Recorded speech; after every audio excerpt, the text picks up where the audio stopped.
Good evening. My name is Natalie Boissel, and this is my final social media project.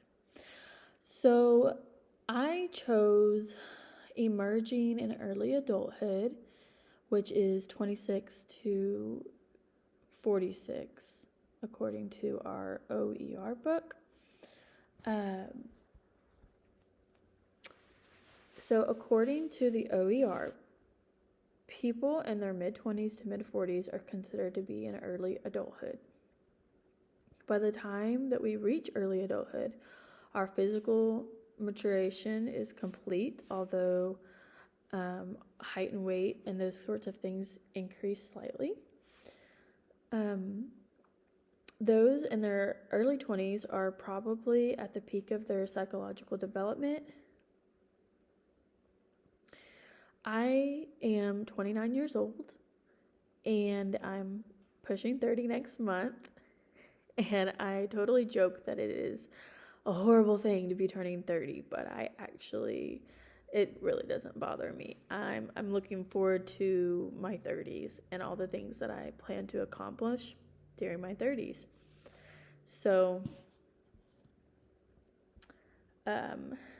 in 2014, for the first time in more than 130 years, adults 18 to 34 were more likely to be living in their parents' home than they were to be living with a spouse or partner in their own household.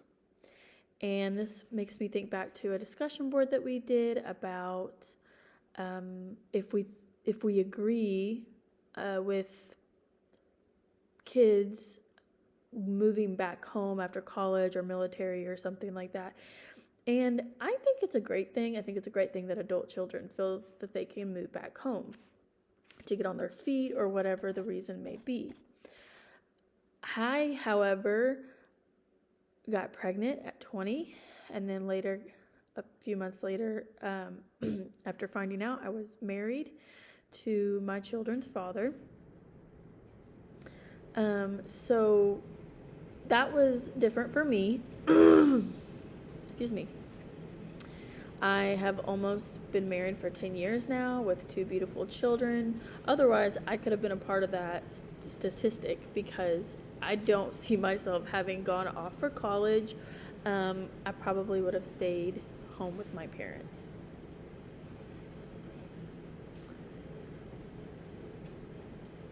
So the socio-emotional part of the emerging and early adulthood,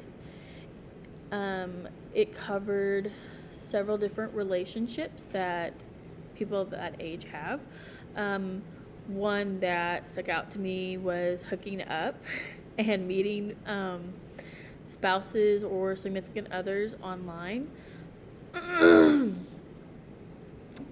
And the OER says that United States demographic changes have significantly affected the romantic relationships among emerging and early adults.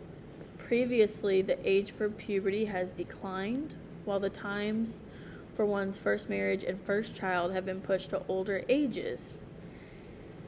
And it does go on to say that historically unprecedented time gap where young adults are psychologically able to reproduce, but they're not getting married or living with that significant other to settle down. Again, I got pregnant and married at 20. I'm 29 now.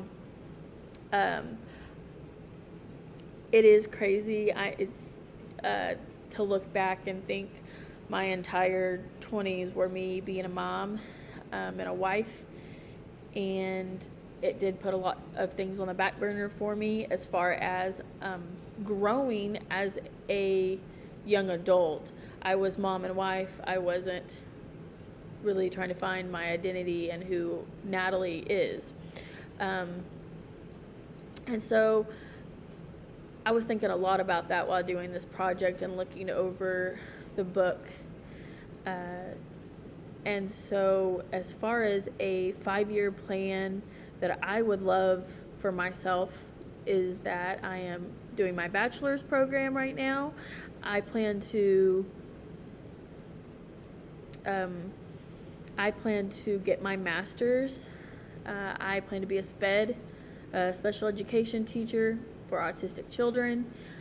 Sometimes my mind is swayed to be a speech pathologist instead. So either way, I am hoping to have been graduated with my degree, working in my degree, and buy my first home with my husband and children in 5 years.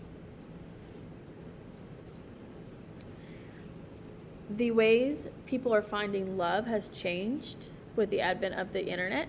Nearly 50 million Americans have tried online dating or mobile apps.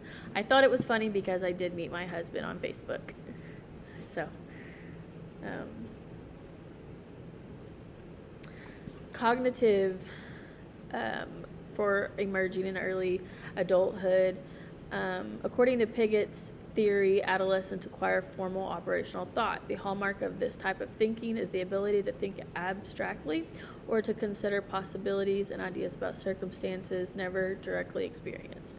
Thinking abstractly is only one characteristic of adult thought. However, if you compare a 15-year-old with someone in their late 30s, you would probably find that the latter considers not only what is possible, but what is likely. Why the change? Because adults begin to gain wisdom. I think back when I read that, I thought back to my 15-year-old self versus my almost 30-year-old self. And yes, there's a lot of wisdom there. I think especially when you choose to be a mom so young. I missed teen pregnancy by 3 months. So I was barely 20 years old when I found out I was expecting my first child. So the experience and the understanding of possibilities do not always become realities. They learn to base decisions on what is realistic and practical and not idealistic. I think that's something I learned a lot. Being a newlywed and a mom shortly after, it's fun to look forward to the future and think you want things until you gain that wisdom to realize that it is actually a lot harder to be mom and a wife.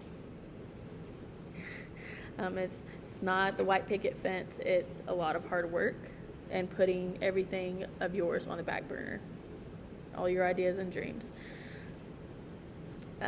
So adults are also not as influenced by what others think, and this advanced type of thinking is referred to as a post-formal thought. I have really enjoyed this project. I have enjoyed having you as a professor, and this class overall I think has helped me a lot with my degree and my career path. Thank you.